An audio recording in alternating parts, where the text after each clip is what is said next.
के दिन है। देख पार्वती, लड़कियां पराया धन होती है और जितना जल्दी उन्हें घर से विदा करते हैं उतना ही अच्छा होता है। कल से आनंदी की पढ़ाई लिखाई बंद। पर बाबू इसमें मेरी क्या गलती है? तेरी गलती है कि तू एक लड़की है, लड़का होती तो क्या बाबू, मैं लड़की होती तो क्या? ए छोरी, ज्यादा जबान न चला वरना जबान पलक से निकाल कर बाहर फेंक दूंगा। बाबू मैं पढ़ लिखा कुछ बनना चाहती हूँ, मैं पढ़ाई ना रोको। ए छोरी, तुझे पढ़ना है तो पढ़।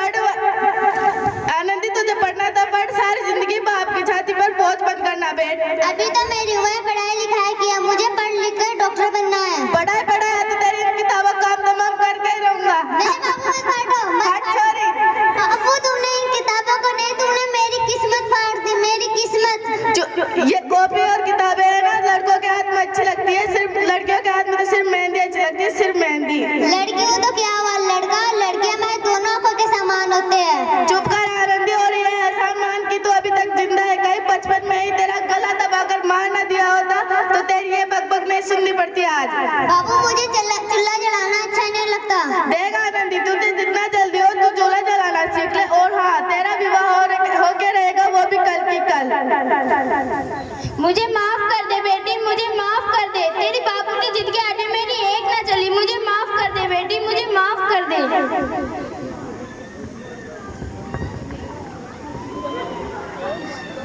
इस प्रकार 9 वर्ष की छोटी उम्र में आनंदीबाई जोशी का विवाह गोकुलराव जोशी से हो रहा और बाल विवाह सामाजिक कुरीतियां और स्कूल प्रथा का शिकार होना पड़ा आनंदी को। 5 साल बाद आनंदी 14 वर्ष की हो रही और उसके यहाँ एक शिशु ने जन्म लिया। अब देखिए आगे, देखिए ना इसे क्या हो गया है। इसका माथा तो अंगार की तरह जल रहा है, इसे तो बहुत तेज बुखार है।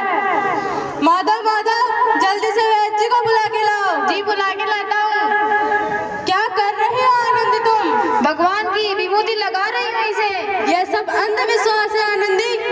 आप यकीन तो कीजिए ना, भगवान की कृपा से इसका माथा ठंडा हो गया है और बुखार भी उतर गया है ना बाबू? दीजिए मुझे, आंखें खोलो बेटा, आंखें खोलो। तुम्हें तुम्हारी माँ बुला रही है। देखिए ना, ये आंखें भी नहीं खोल रहा। आंखें खोलो बेटा, आंखें खोलो, तुम्हें तुम्हारी माँ बुला रही है। आनंदी, तुम्हारा बेटा कभी आंखें नहीं खोलेगा।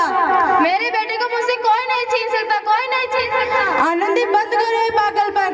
माधव माधव, भगवान ने मेरा बच्चा मुझसे छीन लिया। भगवान ने नहीं, तुम्हारे अंधविश्वास और अशिक्षा ने तुम्हारा बच्चा छीना। अगर तुम पढ़ी लिखी होती तो आज तुम्हारा बच्चा जिंदा होता। आनंदी अनपढ़ नहीं हूँ मैं, अनपढ़ मैं पढ़ूंगी ताकि कल किसी और आनंदी को इलाज के अभाव में अपना बच्चा ना खोना पड़े। शाबाश आनंदी, और यही तुम्हारे अपराध के लिए एक प्रायश्चित भी है।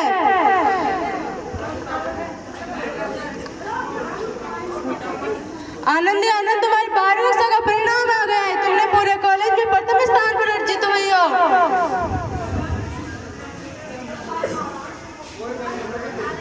आनंदी, आनंद, तुम्हारी मेहनत रंग लाई, तुम्हें शिक्षा वृद्धि मिली है। तुम अमेरिका जा रही हो, तुम्हें अमेरिका का टिकट। क्या मुझे शिक्षा वृद्धि मिली है? मैं अमेरिका जा रही हूँ, पर ये सब अकेले मैं कैसे कर पाऊंगी? इतनी कमजोर क्यों बन रही हो आनंदी? इतना पढ़ने लिखने का क्या फायदा जब अभी के अभी गंवार की गंवार नहीं हूँ मैं अब गंवार।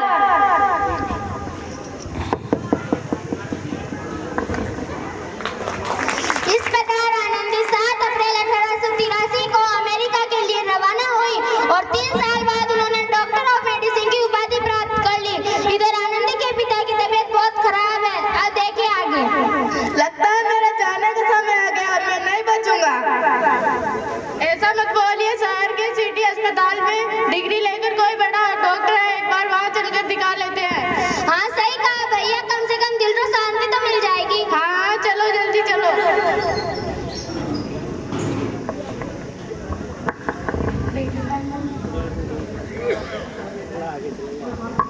इस मरीज की हालत तो बहुत खराब है, कोई चमत्कार ही इसे बचा सकता है। ऐसा मत बोलिए भाई, डॉक्टर साहब कब तक आ जाएंगे? लो आ गई डॉक्टर मैडम। डॉक्टर मैडम जल्दी देखिए, मरीज की हालत बहुत खराब है।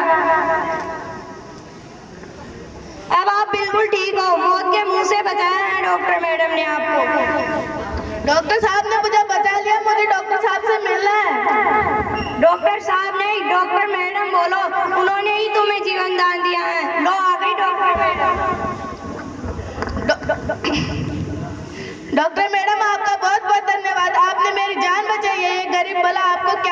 लगता है। वचन वचन चाहिए मुझे कि कभी ये नहीं खाओगे कि लड़कियां कुछ नहीं कर सकती। वचन? क्या, कैसा वचन? हाँ बापू, वही आनंदी जिसके लिए बचपन में तुमने दूल्हे और चूल्हे के अलावा कुछ नहीं सोचा था। अरे श्यामलाल, तुमने पहचाना नहीं? तुम्हारी बेटी आनंदी। मेरी बेटी आनंदी डॉक्टर? तुम आनंदी डॉक्टर? हाँ बापू, वही आनंदी जिसके हाथ में लेकर सारी जिंदगी तुम काला घर देना चाहते थे। मुझे माफ कर दे बेटी, मैं तेरा गुनहगार हूँ। हाँ बापू, वही आनंदी। आप ही तो कहते थे कि किताबें सिर्फ बेटों के हाथ में चौकी लगा है, बेटियों के हाथ में सिर्फ मेहंदी अच्छी लगती है। बेटे और बेटी में फर्क करना तो आंखों के समान है, एक का पढ़ना दूसरे का ना पढ़ना सामाजिक अंधकार है बाबू, सामाजिक अंधकार। मुझे माफ कर दे बेटी, मैं तेरा अपराधी हूँ। आनंदी, अपने बापू को माफ नहीं करोगे क्या? माफ कर दो आनंदी, माफ कर दो। सुबह का भूला है कि शाम को घर लौट आए तो उसे भूला नहीं कहते। बापू